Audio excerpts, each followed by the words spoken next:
आज की इस क्लास में तारीख़ के तलबा का खैर मक़दम है और ये पेपर है हिस्ट्री ऑफ इंडिया 1707 से लेकर 1950 तक।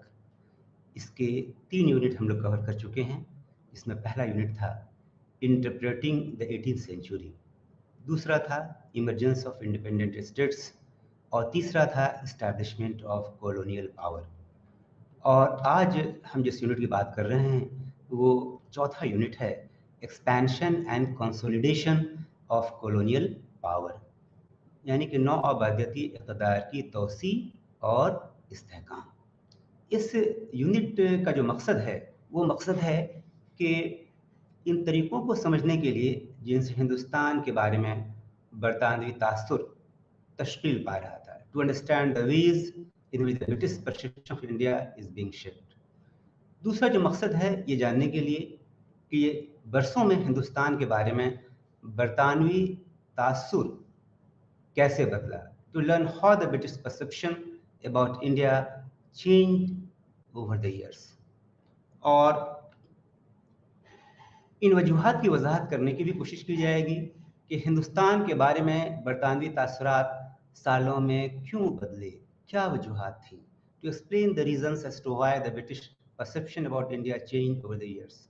और ये भी हम जानने की कोशिश करेंगे कि किस तरह बरतानवी अफकार और नज़रियात ने हिंदुस्तान में बरतानवी राज के इस्तेहकाम और तोसी में अहम किरदार अदा किया, to learn how the British ideas and the ideologies contributed to the consolidation and expansion of British rule in India। ये सारे मकासद हमारे रहेंगे इस यूनिट 4 के टॉपिक में, उन्वान में जो हम लोग स्टडी करेंगे। तो पहली बात ये है कि 18वीं सदी का जो वस्त का ज़माना था उसमें हम देखते हैं कि ब्रिटिश ईस्ट इंडिया कंपनी, बरतानवी ईस्ट इंडिया कंपनी जो थी वो एक खालिस तिजारती कंपनी थी और तिजारती कंपनी से एक सियासी इक़्तिदार, सियासी ताकत उभर करके सामने आती है 18वीं सदी के वस्त में। एक तब्दीली होती है, एक ट्रांसफॉर्मेशन होता है और ये 150 साल के अंदर ये जो कंपनी एक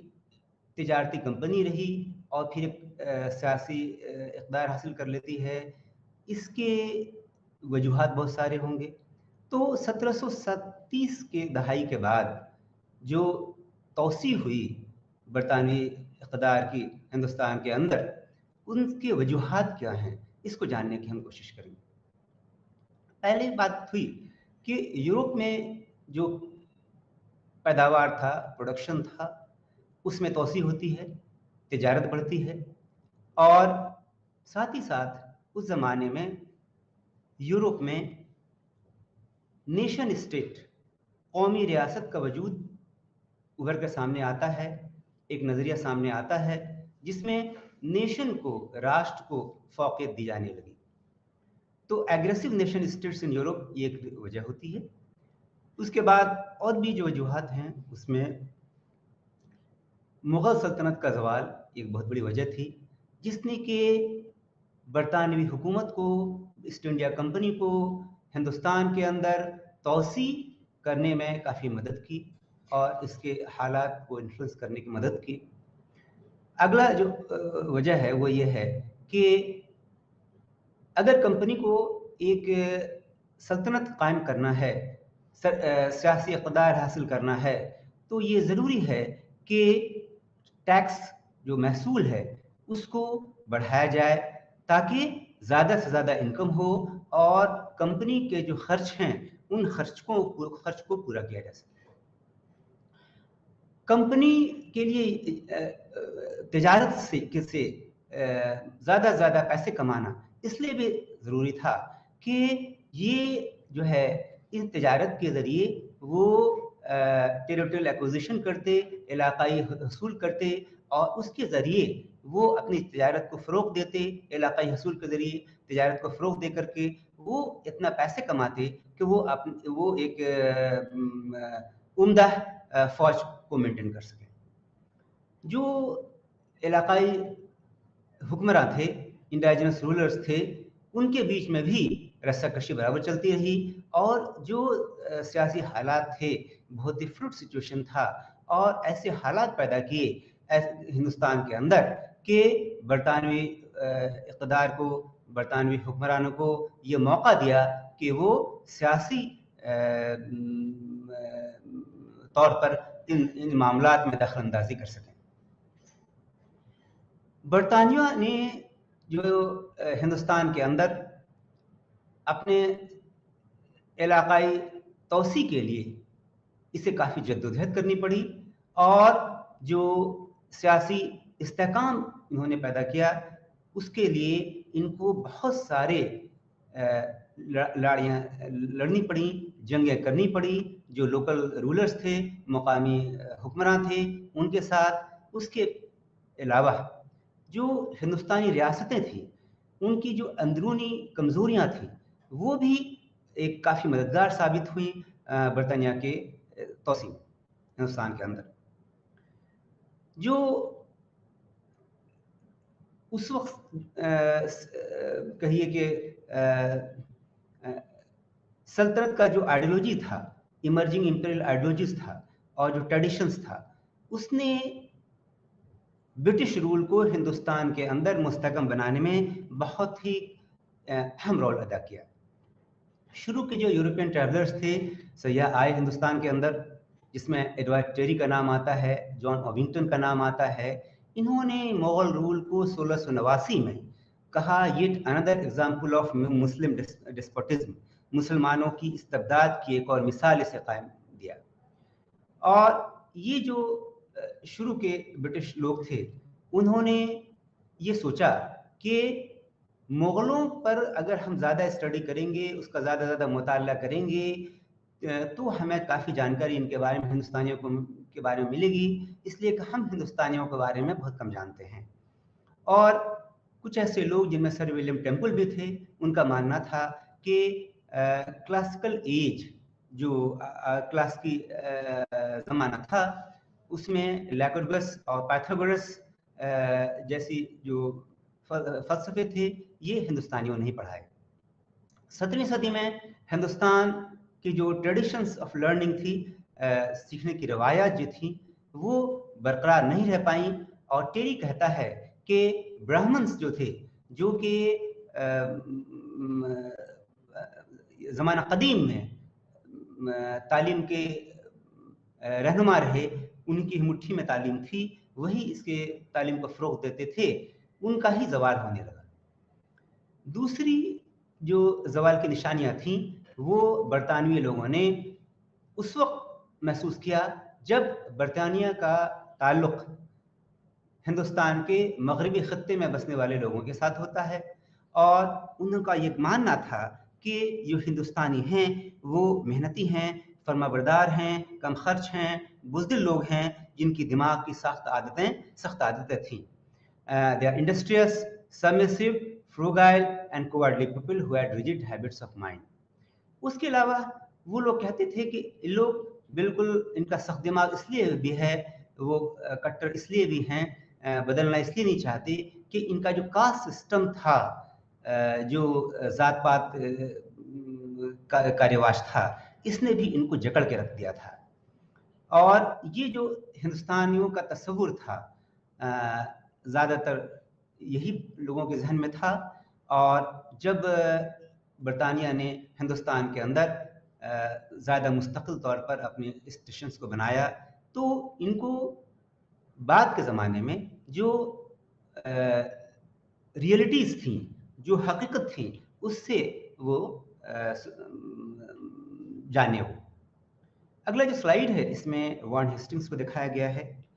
क्योंकि वॉरेन हेस्टिंग्स का ताल्लुक इस टेरिटोरियल एक्सपेंशन और टेरिटोरियल ब्रिटिश कंसोलिडेशन, बरतानवी तोसी या बरतानवी इस्तेहकाम हिंदुस्तान के अंदर है, उससे बहुत ताल्लुक़ रखते हैं। इनका ये मानना था कि हिंदुस्तान पर हम तभी सही तरीके से हुकूमत कर सकते हैं जब हिंदुस्तानियों के बारे में हमें सही मालूमात हासिल हों। वॉरेन हेस्टिंग्स ने इस मिशन को बहुत ही सीरियसली लिया और उसने कोशिश किया कि जो तालीम के इदारे थे उनको उनके ज़रिया जो हिंदुस्तान का जो सुनहरा बाब था उसके बारे में हम जानकारी हासिल करें और इसकी जानकारी उन लोगों तक पहुंचाएं जो हिंदुस्तान की इंतज़ामिया के लिए ज़िम्मेदार थे। और इस नुक्ते नज़र को ओरिएंटलिस्ट विज़न, मुस्तशरिकीन का नुक्ते नज़र कहा जाता है।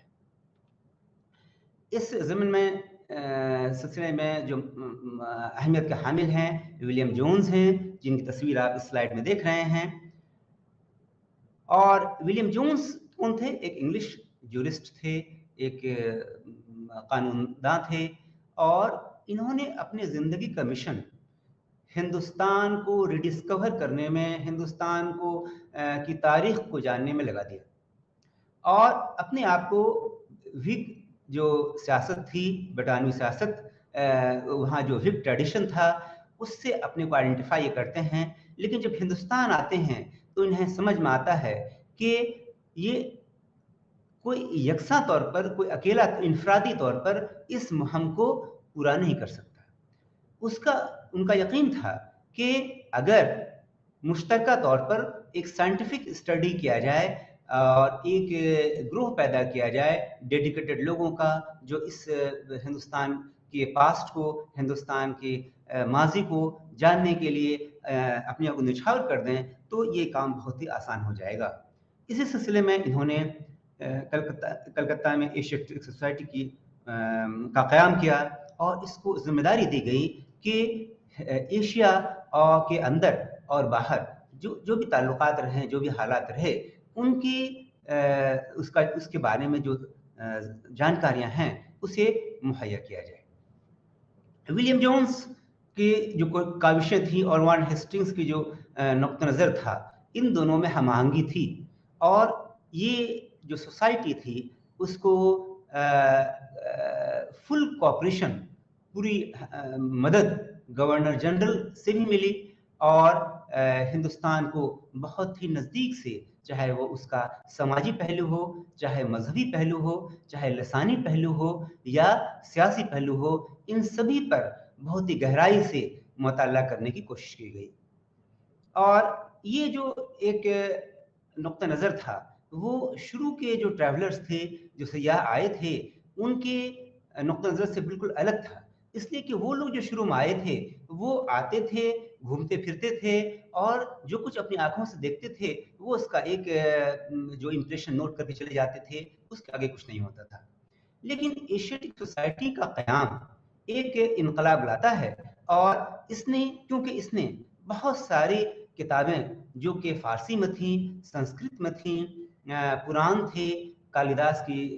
जो किताबें हैं, उन सब का अंग्रेज़ी में तर्जुमा कराया और इस तर्जुमे के ज़रिए वे पूरी यूरोप में ही नहीं बल्कि पूरी दुनिया को हिंदुस्तान के ख़यालात से रोशनास कराया। सोसाइटी के मेंबर्स जो थे, उन्होंने काफ़ी तहकीक किया और बहुत सारे मकालात हिंदुस्तान की समाज पर, हिंदुस्तान के मज़ाहब पर इन्होंने छपवाए। जोन्स का कंट्रीब्यूशन ये बहुत बड़ा ये है कि जो सोसाइटी है was to infectially spread the romantic fascination of India and her culture through Europe. इसका मकसद है कि इसका मालूम है कि पूरे यूरोप में हिंदुस्तान और इसकी सकाफत के रोमानवी जज्बे को मुतदी तौर पर फैलाने की कोशिश विलियम जोन्स ने की। वॉरेन हेस्टिंग्स का यहाँ ताल्लुक है, उसका जो अहम ख्याल था वो था कि हिंदुस्तानियों को हिंदुस्तानियों की तरह ही रूल किया जाए, उन पर हुकूमत किया जाए। और इनका ये भी ख्याल था कि बरतानिया का जो बहुत तेज़ी से ग्रोथ होता है, फ़रोग़ होता है, इससे जो मुकामी लोग हैं वो बहुत ज़्यादा उनके अंदर तासुब आ जाता है और इसको रोकने की ज़रूरत है। और वॉरेन हेस्टिंग्स चाहते थे कि हिंदुस्तानी इदारों के साथ बरतानवी हुकूमत को हम आहंग किया जाए। इसका मतलब ये था कि हिंदुस्तान में के अंदर जो आदाब और रस्म रिवाज थे, मैनर्स एंड कस्टम्स थे, उनका ज़्यादा से ज़्यादा गहरा तज्जिया किया जाए। उनके जो अदब हैं, उनके कानून हैं हिंदुस्तानियों के, इसका ज़्यादा से ज़्यादा मुताला किया जाए और यूरोपियों को ज़्यादा से ज़्यादा इसके बारे में रोशनास कराया जाए। इस सिलसिले में एक नाम आता है हेलहेड, जो कि हेस्टिंग्स का एक लेफ्टिनेंट था और उसने जो मजहबी और जो कस्टमरी लॉज थे हिंदुस्तान के, उससे एक्सक्यूज मी, उसको उन्होंने जेंटूज लॉज करके बनाया, जिससे कि जो नेटिव थे, मुकामी लोग थे, उनके साथ कंसिलिएशन में, हम आहंगी में मदद मिली और जो बरतानवी इलाके हुसूल किए गए उन पर हुकूमत करने में उनको मदद मिल सके। इस मकसद के तहत जेंटूज लॉज बनाया गया। हेलेट का यह भी मानना था कि ऐसा करने से ये हिंदुस्तान के अंदर तिजारत को फ़रोग़ मिलेगा और ख़ास करके इलाक़ाई तोसी करने में बरतानिया को काफ़ी मदद मिलेगी। जहाँ तक इंस्टीट्यूशनलाइजेशन यानी इदारा साजी का सवाल है, तो जो बरतानवी इंतज़ामकार थे, एडमिनिस्ट्रेटर्स थे हिंदुस्तान के अंदर, जो हाल में थे और जो होने वाले थे, उनकी ट्रेनिंग के लिए इन्होंने वॉन हेस्टिंग्स के तर्ज पर लॉर्ड वेलेस्ली ने फोर्ट विलियम कॉलेज की बुनियाद कलकत्ता में 1800 में डाली, ताकि ये जो फोर्ट विलियम कॉलेज है, ये जो बरतानवी हुक्मरान होंगे, अफसरान होंगे, एहलकार होंगे, उनको ट्रेनिंग दिया जाए हिंदुस्तान के दस्तूर के बारे में, हिंदुस्तान के समाज के बारे में, हिंदुस्तान के मज़ाहब के बारे में, हिंदुस्तान की लसानियात के बारे में, हिंदुस्तान के कल्चर के बारे में, सकाफ़त के बारे में। ये जो कॉलेज था, इसने तालिब इल्मों को हिंदुस्तान की ज़बान से रोशनास कराया, उनकी जो मुकामी ज़बान लोग थे, उनकी जो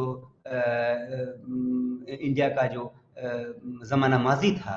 इन सब से रोशनास कराया इन लोगों को, और उनके ज़रिए इन लोगों के लिए किताबें भी लिखी गई इस ज़मीन में, ताकि वो पढ़ सकें और हिंदुस्तान की जो लैंग्वेज है, ज़बान है, हिंदुस्तान की जो मकामी आबादी है, हिंदुस्तानियों की का जो ताबनाक माजी रहा है, उससे रोशनास हो पाए। और ये जो नुक़्ता नज़र था हिंदुस्तान की जो पास्ट ग्लोरी है,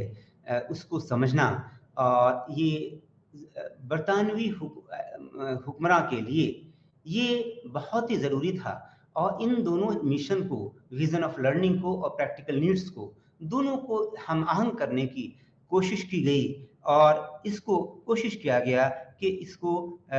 साफ तौर पर मुश्तरक कर दिया जाए, एक हम आहंग किया जाए, ताकि हिंदुस्तान के बारे में ज़्यादा से ज़्यादा यूरोपीय लोग जान पाएँ, और इस जानकारी को हासिल करने के बाद हिंदुस्तान पर बेहतर से बेहतर हुकूमत कर सकें। जैसे जैसे ये बरतानवी लोग हिंदुस्तान पर काबिज़ होते चले गए, और उन्होंने इस अपने इक़्तिदार को, सियासी इक़्तिदार को और मुस्तहकम करना शुरू किया, तो ज़रूरत इस बात की आ पड़ी कि एक मरबूत इंतज़ामी ढांचा, कॉन्क्रीट आप कह सकते हैं कि इंटीग्रेटेड एडमिनिस्ट्रेटिव स्ट्रक्चर की बुनियाद डाली जाए। और ऐसा इसलिए था कि चाहे वो कानून का मामला हो, चाहे वो लैंडेड प्रॉपर्टी का मामला हो, ये सारे मामलात में जब तक एक सियासी ढांचा, एक मरबूत इंतज़ामी ढांचा नहीं होगा, तब तक इस पर हिंदुस्तान, बरतानियों के लिए हिंदुस्तान पर हुक्मरानी करनी बहुत ही मुश्किल थी। एक और कॉन्सेप्ट आया, एवेंजलिज्म, अंजीली बशारत, जिसे आप उर्दू में कह सकते हैं। तो इसका जो रूह रवां था, एक बहुत बड़ा फॉलोवर वो था चार्ल्स ग्रांट, जो कि ब्रिटिश पॉलिटिशियन था, सियासी ब्रिटिश सियासतदान था, और ख़ास करके हिंदुस्तान के जो मामलात थे उसमें बहुत वो दिलचस्पी लेता था। और इन्होंने ये जो इवेंजेलिकल क्रिश्चियनिटी थी, अंजीली बशारत, इन्होंने कोशिश की कि हिंदुस्तान में जो समाजी बुराइयां हैं उनको दूर किया जाए, और क्रिश्चियन मिशन इसमें ख़ास करके अहम रोल अदा करे, इस हिंदुस्तान को मजहबी तौर पर, समाजी तौर पर मुहज़्ज़ब बनाने के लिए। ब्रिटिश का की ज़रूरत जो थी वो थी कि हिंदुस्तानी इदारों को, हिंदुस्तानी कवानीन को दोबारा रिव्यू किया जाए, नज़रसानी किया जाए और इनके कल्चर में, इनकी विरासत में, इनकी ज़िंदगी में एक नया खून दौड़ा दिया जाए। ख़ास करके कम से कम जो हिंदुस्तान के जो आला तबके के लोग थे, इन आला तबके के लोगों के अंदर शुरू के दरमियान क्या हुआ कि एक कॉम्प्रोमाइज़ करने की कोशिश की गई। वो लर्निंग ऑफ नीड्स जो थी, मतलब कि हिंदुस्तान के बारे में जानने की कोशिश, और कंपनी का जो तिजारत था, कंपनी का जो इंतज़ामिया था, इनके बीच में एक कॉम्प्रोमाइज़ करने की कोशिश की गई। ये कॉम्प्रोमाइज़ जो कुछ भी था, इसकी मुखालफत हमें नज़र आती है श्री रामपुर के मिशनरीज़ में। चूँकि इन लोगों ने वहाँ पर एक कोशिश की कि जो हिंदुस्तानी का जो समाज है, जो तनज़्ज़ुल की तरफ बढ़ता चला जा रहा है, उसको कैसे उसकी इस्लाह की जाए, और इस काम को इन्होंने बहुत खामोशी के साथ किया और हिंदुस्तानी जो रवायात थी उसको एहतराम करते हुए। लेकिन बाद के जो भी मिशनरी आए, जैसे कि चार्ल्स ग्रांट, ये लोग बिल्कुल ही मुखालफत पर उतर आए, ओपनली हॉस्टाइल थे इंडियन बार्बरिज्म, हिंदुस्तानी बर्बरियत के खिलाफ। अगले स्लाइड में आप देख रहे हैं लॉर्ड मैकॉले। लॉर्ड मैकॉले ने भी बहुत सारी इनके जो पॉलिसीज़ हैं वो हिंदुस्तान से मुताल्लिक़ रही हैं। अगले स्लाइड में आप तस्वीर देख रहे हैं लॉर्ड कॉर्नवालिस। उसके अगले स्लाइड में ये तस्वीर सामने आ रही है, वो जॉन शोर की तस्वीर आ रही है। अब हम देखेंगे द बैटल फॉर इम्प्रूवमेंट, बेहतरी के लिए जंग। ये जो आइडिया ऑफ इम्प्रूवमेंट था, हिंदुस्तान को बेहतर से बेहतर बनाया जाए, ये 18वीं सदी का जो आखिरी ज़माना था और 19वीं सदी का जो शुरू का ज़माना था, इस ज़माने में ब्रिटेन के लोगों का जो नुक्ते नज़र था, उसमें ये ख्याल सामने उभर करके आता है और ये लोग चाहते थे कि हिंदुस्तान में के लोग ज़्यादा से ज़्यादा फ़रोग़ पाएँ और यहाँ का की जो तहज़ीब है, यहाँ का जो सिविलाइजेशन है, वो ज़्यादा से ज़्यादा तरक्की करे। लॉर्ड कॉर्नवालिस इस सिलसिले में ये एग्री करते हैं,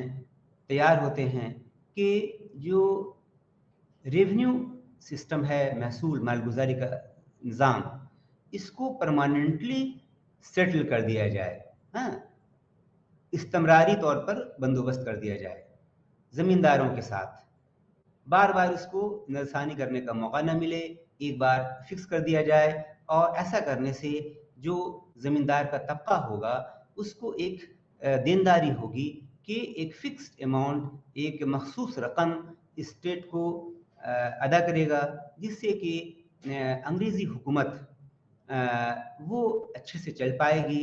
और वो अपनी साथ ही साथ तिजारत भी अच्छी तरह से वो अपने तिजारत के फ़रोग़ में भी हिस्सा ले सकेगी। जॉन शोर का कहना था कि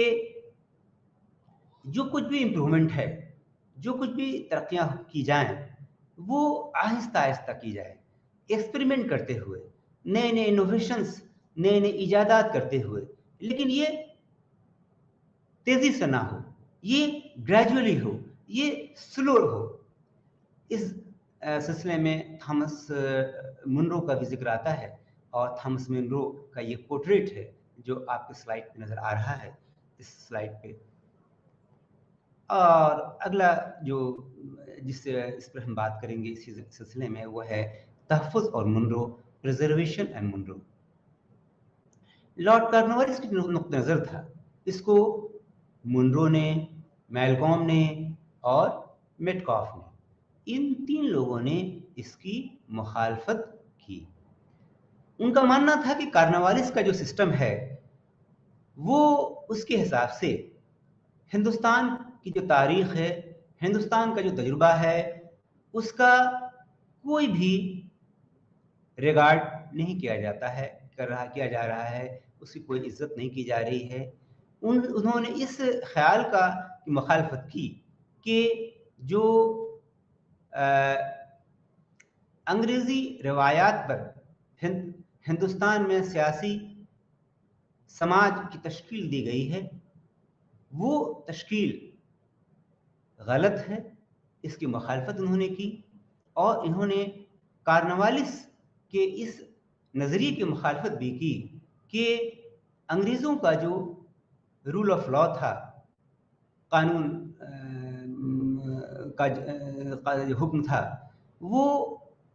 वहाँ से इंपोर्ट नहीं किया जाए, क्योंकि उसके अंदर जुडिशरी और एग्जीक्यूटिव यानी अदलिया और इंतज़ामिया दोनों बिल्कुल ही मुख्तलिफ थे, दोनों अलग अलग सतहों पे काम करते थे। इन लोगों का मानना था कि ऐसा करना हिंदुस्तान की इंतज़ामिया से के लिए बेहतर नहीं होगा। मुनरो का कहना था कि किसानों के साथ जो महसूल है की जो शरह है, उसको बार बार रिवाइज किया जाए, और इसको इन्होंने रैयतवाड़ी सिस्टम का नाम दिया। इनके मुताबिक इंडिया हिंदुस्तान का जो हेरिटेज है, विरासत है, जो यहाँ की जो गांव की जो कम्युनिटीज़ हैं, गांव के जो लोग हैं, उनको कंजर्व करने की, उनको प्रिजर्व करने की कोशिश की जानी चाहिए। और उनका ये मानना था कि कोई भी नज़्म नुस्ख का मसला, लॉ एंड ऑर्डर का प्रॉब्लम कोई भी अगर होता है, तो जुडिशरी और एग्जीक्यूटिव यानी अदलिया और इंतज़ामिया दोनों के बाहमी कोशिश के असर ज़ेर साया ही इन मसाइल का हल किया जा सकता है। और इसी नुक्ते नज़र को देखते हुए मुनरो और उनके जो साथी लोग थे, उन्होंने हिंदुस्तान के अंदर सेंट्रली इम्पोज्ड रूल, जो मरकज़ की तरफ से हुकूमत हिंदुस्तान पर आयद की गई थी, इसको ख़त्म करने के लिए वकालत की। और उन्होंने कहा कि हिंदुस्तान के अंदर डाइवर्सिटी होना चाहिए, वो कहिए कि सेंट्रलाइज नहीं होकर के, वो बिल्कुल ही उसको मुनज़्ज़म नहीं होकर के गैर मुनज़्ज़म होना चाहिए, इसको डिसेंट्रलाइज किया जाना चाहिए। एक और नज़रिया है ओरिएंटलिस्ट का, मुस्तशरिकीन का नज़रिया है। इस टर्म को उन लोगों के उन अंग्रेज़ी बरतानवी स्कॉलर्स के लिए यूज़ किया जाता है, या जो ब्यूरोक्रेट्स थे, अफसरशाह थे, या जो सियासतदान थे, जिन्होंने कि 18वीं सदी में और 19वीं सदी के आखिर में की जो शुरुआत का दौर है, 18वीं सदी का आखिर और 19वीं सदी की शुरुआत, इनमें ब्रिटिश की जो नौआबादियाती पॉलिसी थी हिंदुस्तान के अंदर, उस जो कि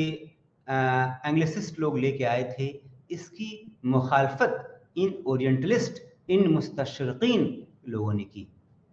और उन्होंने कहा कि हिंदुस्तानियों को, वो एंग्लिसिस्ट का जो नज़रिया था कि हिंदुस्तान को हिंदुस्तान के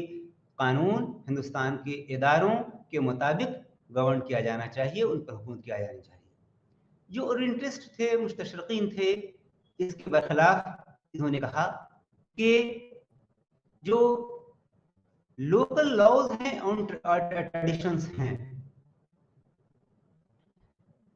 एनालिसिस्ट की जो बातें थी, उसके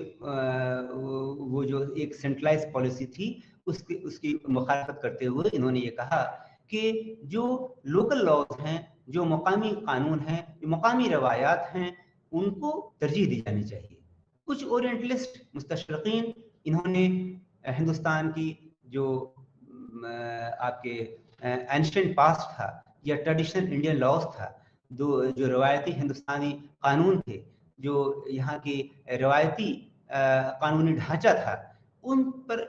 तहकीक करना शुरू किया और उनको कोडिफाई करने की कोशिश की, उनकी तदवीन करने की कोशिश की, ताकि जो कॉलोनियल ब्यूरोक्रेसी है, ये नौआबादियाती नौकरशाही है, इसका बेहतर से बेहतर इन कानून का, इन रस्म रिवाज का इस्तेमाल कर सकें। लेकिन जो बरतानवी लोगों की जो कोशिश थी कि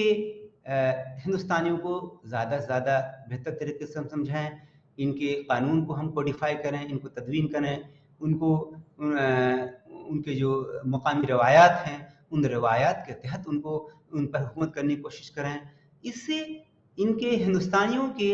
सियासी और समाजी जो जिंदगियां थी, वो जिंदगियां इनसे बहुत ज़्यादा मुतासिर होती। यूटिलिज्म की जो थ्योरी थी, ये अफादियत पसंदियों की जो थ्योरी थी, अफादियत पसंदी जो लोग थे, ये अखलाकियात का एक नज़रिया था जो ऐसे आमाल की वकालत करता है जो खुशी या खुशी को फ़रोग़ देते हैं,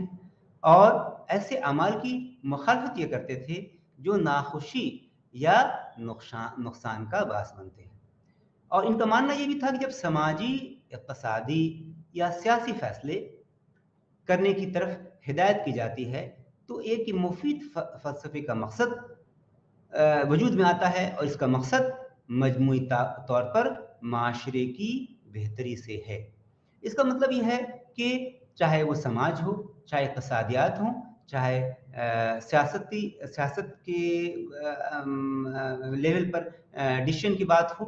जो यूटिलिटेरियन फ़िलॉसफ़ी थी उसका मकसद ये था कि एज ए होल सोसाइटी का बेटरमेंट करना, मजमूई तौर पर माशरे की बेहतरी की जाए। ये अफादियत पसंद, ये यूटिलिटेरियंस का नुक्ते नज़र रहा। और इन्होंने जो बेसिक क्वेश्चन रिफॉर्म था लॉ का, लैंडेड प्रॉपर्टी का, कानून का, और ज़री मिल्कियत के बारे में जो बेसिक बुनियादी सवालात थे, उस पर वो पीछे गए और ऐसे हालात पैदा किए उन्होंने कि जो हिंदुस्तान का मार्केट है, हिंदुस्तान वो अच्छी तरह फले फूले। उनका ये भी मानना था, इनके रूह रवां थे जेरमी बेंथम अफादियत पसंदों के, कि जो एक साइंटिफिक और लॉजिकल अप्रोच होना चाहिए इन सारे मसाइल को हल करने के लिए, चाहे वो कानून का मामला हो, चाहे लैंडेड प्रॉपर्टी का मामला हो। ऐसा करने से एक माहौल तैयार होगा जिसमें इस्लाह होगी, जिससे कि greatest good of the greatest number, मतलब कि ज़्यादा से ज़्यादा लोगों को ज़्यादा से ज़्यादा बेहतरी उनकी हासिल होगी। इस नज़रिए में, इसमें इनका यकीन था, इनकी सोच थी। जहाँ तक क्वेश्चन ऑफ लॉ की बात है, कानून के सवाल की बात है, कानून जो है वो एक ज़रिया था सोसाइटी को चेंज करने का, जैसा कि विलियम बेंटिंक ने माना। विलियम बेंटिंक ने क्या किया कि उन्होंने हिंदुस्तानी समाज का जब मुताला किया तो देखा कि गैर मुस्लिमों के अंदर सती का रिवाज बहुत ही भरपूर रहा है, और सती एक ऐसा सिस्टम था जब कोई भी किसी भी ये कोई भी मर्द का जब इंतकाल होता था तो उसकी जो ये बीवी होती थी वो बेवा हो जाती थी, और उसकी चिता पर ही साथ जल करके अपने को जान दे देती थी। तो ये सती का जो सिस्टम था, इसके खिलाफ इन्होंने कानून बनाया, और कानून बनाने के कानून के ज़रिए इन्होंने सती की रिवायत को ख़त्म कर दिया। तो इन लोगों का मानना था अफादियत पसंदों का कि हम ऐसे जो हिंदुस्तानी समाज है, उसमें जो बुराइयां छुपी हुई हैं, उन बुराइयों को कानून बना करके इस्लाहात इनकी की जा सकती हैं, इन माशरे की इस्लाह की जा सकती है। जेम्स मिल ये भी अफादियत पसंद थे। जब ईस्ट इंडिया कंपनी के लंदन ऑफिस में इक़्तिदार पजीर हुए तो जो सियासी इस्लाहात का जो नुक्ता नज़र था वो और भी मुकव्वी हो जाता है, और ये एक कॉन्क्रीट शेप लेना शुरू करता है, क्योंकि उन्हें ऊपर से ही सपोर्ट मिलना शुरू हो जाता है। और इसी सिलसिले में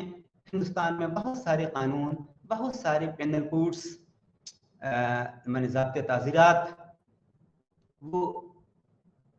लागू किए जाते हैं बेंथामाइट प्रिंसिपल के तौर पर, जो कि लॉजिकली कोहेरेंटली इवॉल्व सिस्टम के अंदर ये ग्रासरूट लेवल तक, जमीनी हकीकत तक वो पहुंच सकते थे इन कानून के जरिए, और हिंदुस्तानी माशरे को, हिंदुस्तानी माशरा जो कि तनज़्ज़ुल की तरफ था, उस माशरे को ऊपर उठाने के लिए ये कानून बहुत ही अहम किरदार अदा कर सकते थे।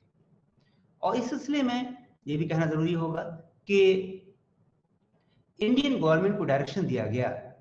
कि आप इस तरह काम कीजिए कि एक यूनाइटेड पर्पस हो, ऐसा हमारा मकसद हो कि हम जो काम करें किसी मकसद के तहत कर रहे हों, और हमारी जो ताकत है वो इज्तिमाई ताकत इसकी तरफ लगे। अब जो लैंड रेवेन्यू का मसला था, जमीन महसूल का, उसका भी सवाल उठा। जेम्स मिल ने ऐसी पॉलिसी को सपोर्ट किया जिसमें कि लैंड रेवेन्यू सिस्टम को रिस्ट्रक्चर किया जाए, इस तरह से उसकी ढांचों को इस तरह बदला जाए कि यूटिलिटेरियन इकोनॉमिक्स जो थी, यूटिलिटेरियंस की जो इक़्तिसादी पॉलिसी थी, उस पॉलिसी के साथ हम आहंग हो। इसके तहत जो मास कल्टीवेटर्स थे, जो आम किसान थे, उन किसानों के साथ डायरेक्ट कॉन्टैक्ट एस्टैब्लिश किया जाए, जैसा कि मुनरो ने रैयतवाड़ी सेटलमेंट के तहत उनके साथ एक ताल्लुक पैदा करने की कोशिश की थी। जहां तक लैंड होल्डर्स की बात है, जमींदारों की बात है, उनके साथ भी कहा गया कि वो जमीनी महसूल देंगे, उनका जो नेट प्रोड्यूस होगा उसका एक हिस्सा, इसका मतलब होगा कि जो टोटल प्रोड्यूस होगा उसमें से जो पैदावार की लागत होगी उसको घटाने के बाद जो नेट प्रोड्यूस होता है उसका एक हिस्सा ये टैक्स के रूप में सरकार को देंगे। ये तो डॉक्ट्राइन ऑफ रेंट था, रेंट का जो नजरिया था, टैक्स का जो नजरिया था, इसको बॉम्बे में प्रिंगले नाम के ऑफिसर्स ने, एक ऑफिसर थे, उन्होंने इसको प्रैक्टिस में लाया, और उसके पहले उन्होंने सारे खित्ते राजी का सर्वे करवाया, और सर्वे कराने के बाद जो मुनासिब लगान हो सकता था उसको लागू किया। अगर सही तौर पे देखा जाए, अमली तौर पर, तो रेवेन्यू डिमांड किसी किसी मामले में बहुत ही ज्यादा बढ़ गया, पैदावार का 50 से लेकर के 60% तक भी। और ऐसी हालत में बगावत होना लाजमी था, इसलिए बहुत जगहों पर ये जो सिस्टम ऑफ कैलकुलेशन था इसको छोड़ दिया गया कि ये बहुत ही कॉम्प्लेक्स है, इसलिए कैलकुलेशन को छोड़ दिया गया। 1840 की दहाई से जो उसूल अपनाए गए, वो जो उसूल थे वो प्रैग्मेटिक और एम्पिरिकल मेथड्स अपनाया गया, वो अलग अलग हिस्सों में अलग अलग इसके हिसाब से। लेकिन यूटिलिटेरियन की जो फिलॉसफी थी किराए से मुताल्लिक, इसको इन थ्योरी में कभी नहीं इसको खत्म किया गया। अगले स्लाइड में आप देख रहे होंगे कि ये जो तस्वीर नजर आ रही है जेम्स मिल की है, और उसके अगले स्लाइड में लॉर्ड डेलहौजी का पोर्ट्रेट है।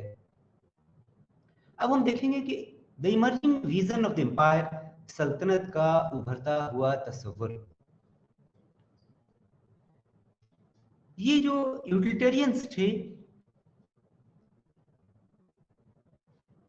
ये अफादियत पसंद हिंदुस्तान में आजाद ख्याली की रवायत में जन्मे,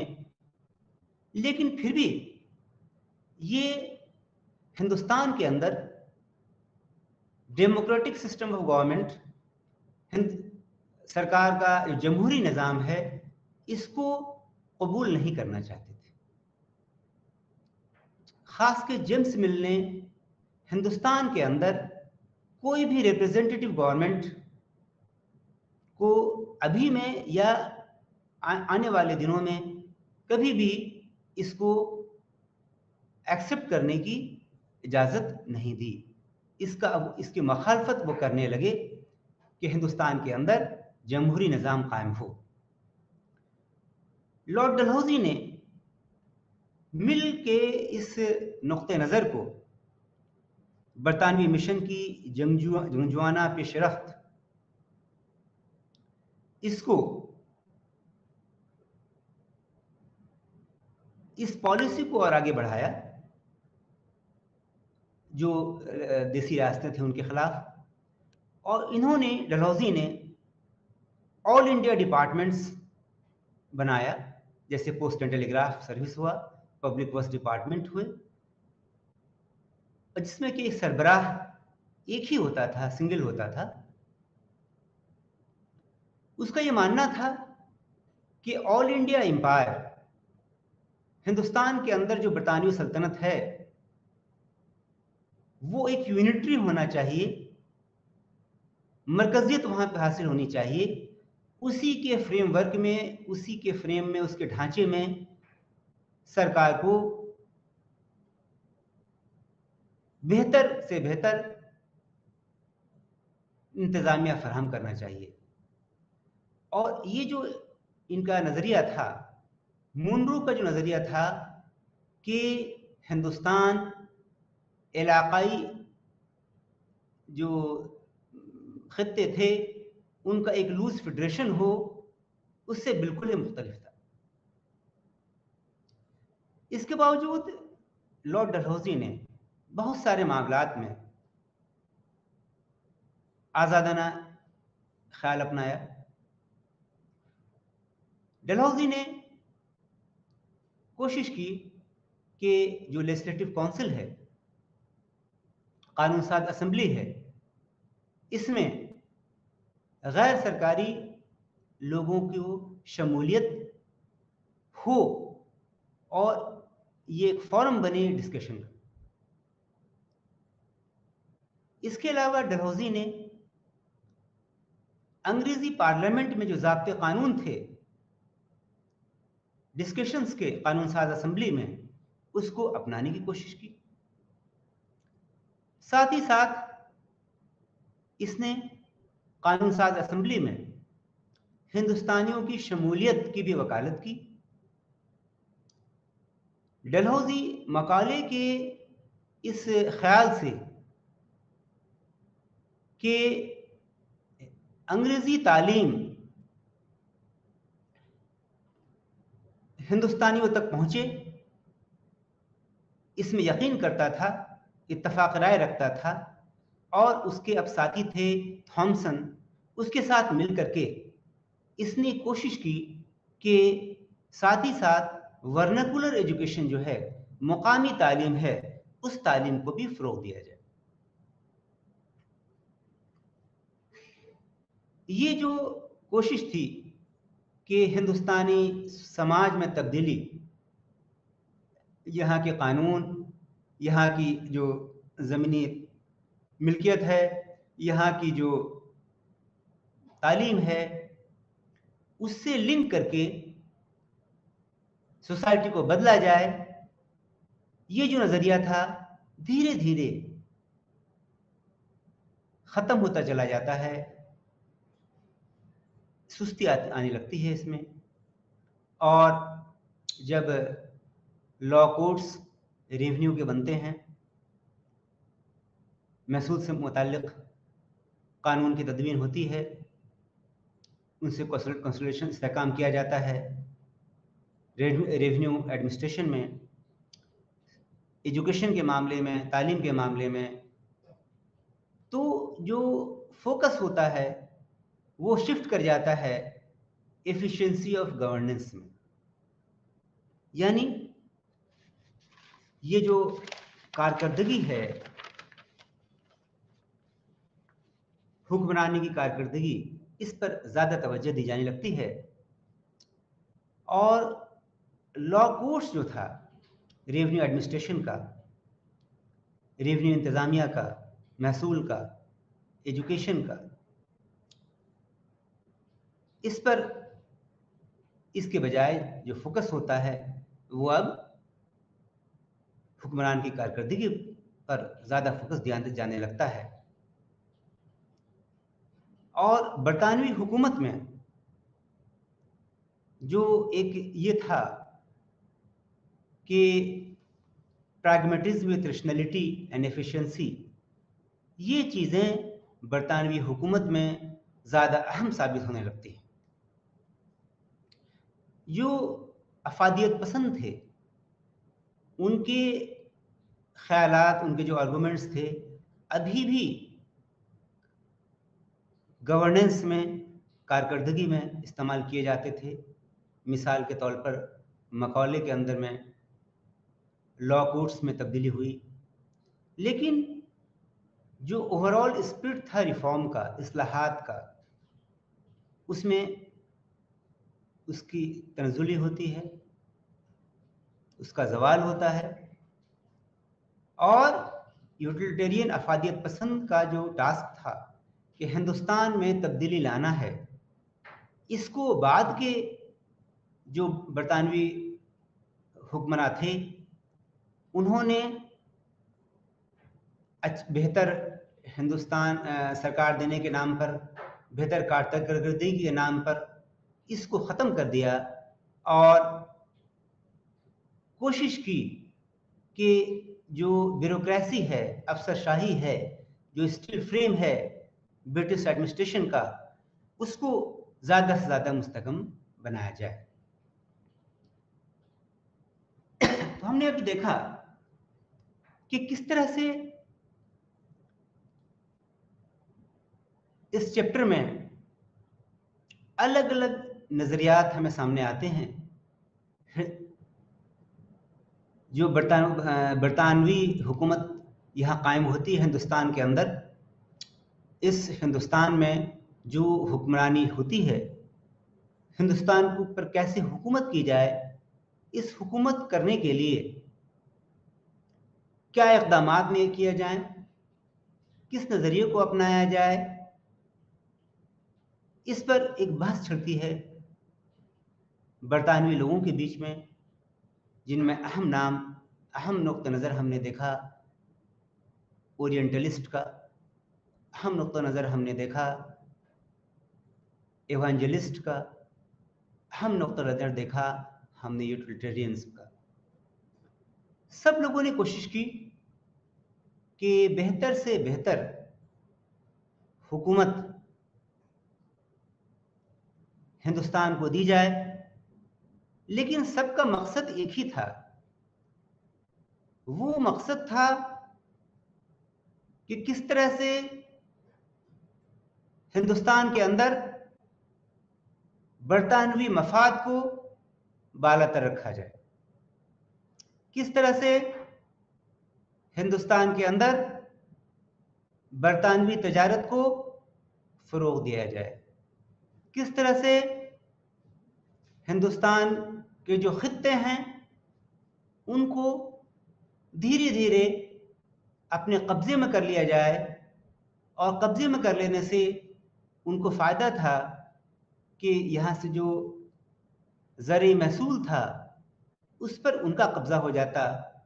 और उसके ज़रिए वो हिंदुस्तान की इक़्तिसादियात पर काबिज़ होते। और ये इसलिए भी ज़रूरी था कि उनके मकासद तब तक पूरे नहीं होते जब तक कि वो एक अच्छी फ़ौज, मुनज़्ज़म फ़ौज ना रखें। चूँकि बेहतर फ़ौज के रखरखाव में खर्च की ज़रूरत थी और ये खर्च तभी पूरा हो सकता था जब इन्हें तिजारत में फ़ायदा हो, और तिजारत में फ़ायदा के लिए ज़रूरी था कि इलाक़ाई तोसी की जाए। हिंदुस्तान के वैसे खित्ते जिन पर इनका सियासी इक़्तिदार नहीं है। जो मकामी हुक्मरान थे उनके ख़ित्तों को अपने इलाके में शामिल कर लिया जाए, उनके महसूल को अपना महसूल कर लिया जाए। इसी तरह से वो हिंदुस्तान की मालियात पर कब्जा कर सकते थे, अपनी तिजारत को फ़रोग़ दे सकते थे। तो ये एक जो 1600 में ईस्ट इंडिया कंपनी बनी, वो एक तिजारती कंपनी थी। उसका मकसद तिजारत करना था, लेकिन इस तिजारती मकासद ने हिंदुस्तान के अंदर उसे नौ आबादियात, कॉलोनी कायम करने के लिए मजबूर कर दिया। चूंकि तिजारत करने में बहुत सारी मुश्किलात थी, यहाँ के जो रूलर थे, यहाँ के जो देसी हुक्मरान थे, वो उनके लिए रोड़े थे। उनको अपने बस में करना इनके लिए आसान नहीं था। कच्चे माल की फरावानी थी, दरामदात को कंट्रोल करना चाहते थे, यहाँ से सस्ते माल हासिल करना चाहते थे और सस्ते सामानों को कम दामों पे खरीद करके बरतानिया के शहरों में, बरतानवी के दीगर मुल्कों में वो ऊंचे दाम पे बेचना चाहते थे। लेकिन ये सब तभी मुमकिन था जबकि उनकी तिजारत हिंदुस्तान के अंदर बेखौफ खतर चलती रहे, उनकी तिजारत में कोई भी अड़चन नहीं आए। लेकिन हम जानते हैं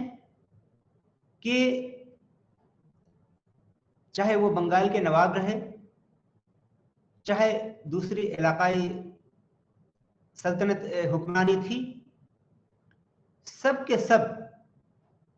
उनके लिए सरदर्द बने रहे और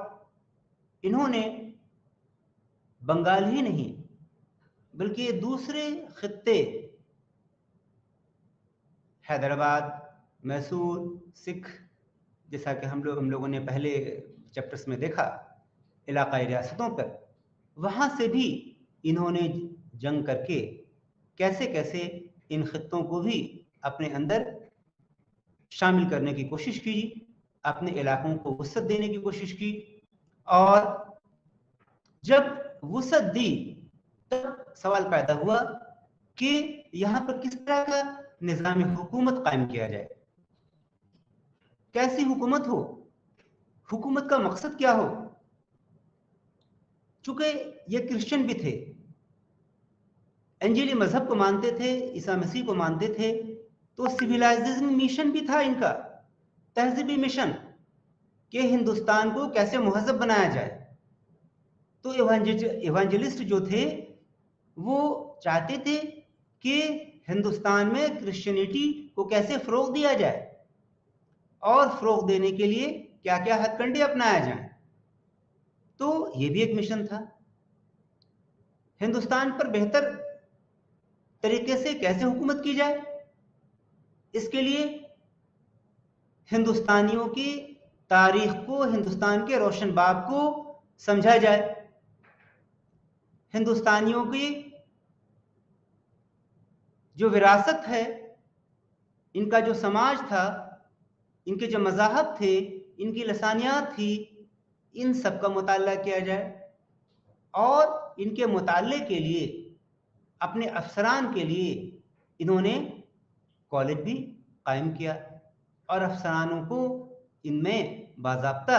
हिंदुस्तानी क़वानीन, हिंदुस्तानी मज़ाहब, हिंदुस्तानी सक़ाफ़त, हिंदुस्तानी समाज, सब के सबकी इन्हें जानकारी दी गई ताकि हिंदुस्तान पर बेहतर से बेहतर हुकूमत वो कायम कर सकें, हिंदुस्तानियों का भी मफाद हो, और लेकिन हिंदुस्तान पर जो हुकूमत कायम हो उसमें बरतानिया की बरतरी को मलहूज़ रखा गया, सुपरमेसी ऑफ द ब्रिटेन, इसको ध्यान रखा गया कि किस तरह से हमारी हुकूमत दिनों दिन बढ़ती चली जाए, और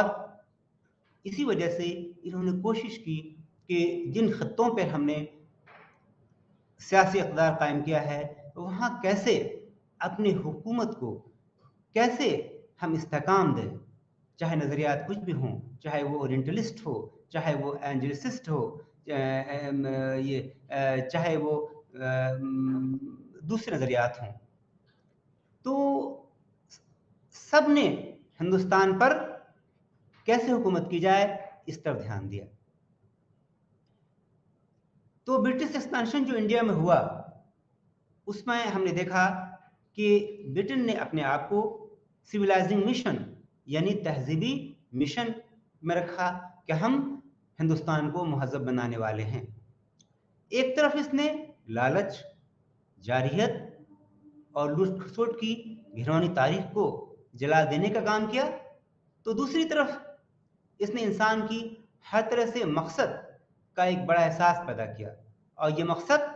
तमाम इंसानों के लिए यकसां नहीं था। विलियम जोन्स जैसे मुस्तशरिकीन, चार्ल्स ग्रांट जैसे मुबशिर, जेम्स मिल जैसे अफादियत पसंद, और एक बार फिर मिनरो और डलहौजी, ये सब के सब जो हुक्मरान हुए, इनके जहन का मकसद बिल्कुल ही मुख्तलिफ था, और अपने नज़रिए से इन्होंने हिंदुस्तान पर हुकूमत करने की सोची, और उन्होंने अलग अलग नज़रियात दिए कि हिंदुस्तान पर बेहतर हुकूमत कैसे की जा सकती है। हिंदुस्तान के मुस्तशरिकीन जो है तामीर में सोच के तरीक़ों या आबाई आदमी को बचाने की एवेंजेलिकल मुहिम हो, या इखलाकी और मादी बेहतरी के लिहाज से आला तरीन सामान के मुफीद हिसाब किताब में काफ़ी फ़र्क था। There was a substantial difference between the modes of thinking in the Orientalist construction of India or the evangelical drive to save native souls, or the utilitarian calculus of greatest goods in terms of moral and material improvement. इसके अलावा जो ख्यालात का तनव्वु था, ये diversity of ideas थे, इसने हिंदुस्तान में बरतानिया के मिशन को ज़्यादा ऑर्गेनिक तस्वुर के अमल में इत्तेहाद फराहम किया। In this diversity of ideas and overarching conception of Britain's mission India provided unity in action. इसके अलावा मार्जी तौर पर इन ख्यालात और इंसानों ने बरतानवी सल्तनत की तामीर का काम किया। ये जो भी आइडियाज़ थे, ये जो भी ख्यालात थे इंसानों के, इन्होंने ब्रिटिश एम्पायर को हिंदुस्तान के अंदर इन ख्यालात को का एक ही मकसद था, ये था कि कैसे हिंदुस्तान के अंदर बरतानवी हुकूमत कायम की जाए, और इसमें इस हुकूमत को कायम करके इससे आला से आला मकाम दिया जाए। इसके लिए जो भी इस्लाहात की ज़रूरत हुई, चाहे हिंदुस्तानियों के समाजी इस्लाहात की ज़रूरत हुई, चाहे वहाँ इनके इक़्तिसादी नई पॉलिसी की ज़रूरत हुई, चाहे लैंडेड प्रॉपर्टी से रिलेटेड से ताल्लुक़ लॉ की ज़रूरत हुई, या ज़मीनी महसूल के ताल्लुक़ से कानून बनाने की ज़रूरत हुई, या सती जैसे कानून बनाने की ज़रूरत हुई, ताकि हिंदुस्तानी समाज में जो बुराइयां फैली हैं उनको रोका जा सके। ये सब के सब जो कवानीन थे बरतानवी हुक्मरानों के हिंदुस्तान में, उनका मकसद, वाहिद मकसद वो एक ही था, वो ये था किसी तरह से ये ब्रिटिश एम्पायर हिंदुस्तान में कायम हो, और ये जो एम्पायर है ब्रिटिश एम्पायर वो मुस्तहकम होना चाहिए और इसे इस्तेहकाम दिया जाए। सब हुक्मरान हुए, इनके ख़यालात जुदा जुदा ज़रूर थे, लेकिन सबका मकसद एक ही था, किस तरह से बरतानविया को ज़ेर इक़्तिसाद बरतानवी हुकूमत इस हिंदुस्तान के अंदर बरसर इक़्तिदार रहे और अपने मफाद को ज़्यादा से ज़्यादा कैसे बढ़ाए। तो ये लेक्चर था इस टॉपिक में जो हमने कहा यूनिट 4 में, और इन्हीं बातों के साथ मैं अपनी बात को ख़त्म करता हूँ और इंशाअल्लाह अगले लेक्चर में हम लोग फिर मिलेंगे। तब तक के लिए खुदा हाफ़िज़।